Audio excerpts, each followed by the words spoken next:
আফগানিস্তানকে হোয়াইট ওয়াশের লক্ষ্যে নামবে বাংলাদেশ। শারজায় সিরিজের তৃতীয় টি-20 কাল।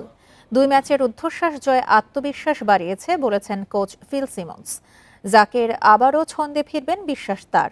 অন্যদিকে আফগানরা মান বাঁচাতে সর্বোচ্চ দিয়ে লড়বে। ম্যাচ শুরু রাত 8:30টায়।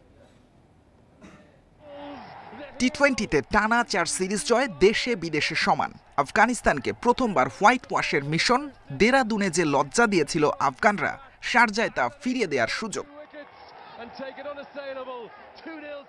পাওয়ার হিটিংয়ে এগিয়েছে বাংলাদেশ। বড় শট খেলার দক্ষতা প্রশংসনীয়। আফগানিস্তান সিরিজে 2 টি-20তে মোট 18 ছক্কা 22-4 টাইগার ব্যাটারদের, অথচ ঘাটতি স্ট্রাইক রোটেশনে। প্রথম ম্যাচে 48 ডট, দ্বিতীয়টায় 53। বড় দল হয়ে উঠতে এখানে উন্নতি প্রয়োজন। কখনো শুরুতে, কোনো ম্যাচে মাঝে কিংবা শেষে ব্যাটিং ধস দেখা যায় প্রতি ম্যাচে। সহজ ম্যাচ কঠিন করে জিততে হয়, আবার সুযোগ নষ্টে আক্ষেপ বাড়ে।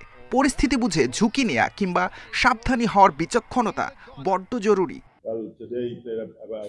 হাড্ডাহাড্ডি ম্যাচ জিতলে আত্মবিশ্বাস বাড়ে, তবে তা স্বাস্থ্যের জন্য ভালো নয়।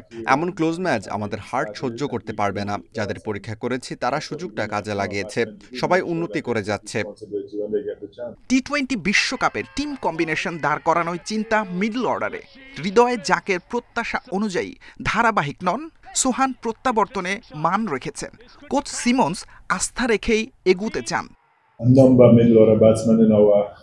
যখনই সুযোগ আসবে তখন দায়িত্ব নিয়ে ম্যাচ জেতাতে হবে। বিশ্বের অনেক জায়গায় দেখবেন অনেক ক্রিকেটার কিছু ম্যাচে রান পান না। জাকেরের কিছু ম্যাচ খারাপ গেছে। ব্যাটার হিসেবে এটা স্বাভাবিক বিষয়। শারজায় শেষ টি-20তে বোলিং কম্বিনেশনে পরিবর্তন আসবে। ফিরতে পারেন তাসকিন অথবা তানজিম। সাইদ সাদি, ইন্ডিপেন্ডেন্ট নিউজ।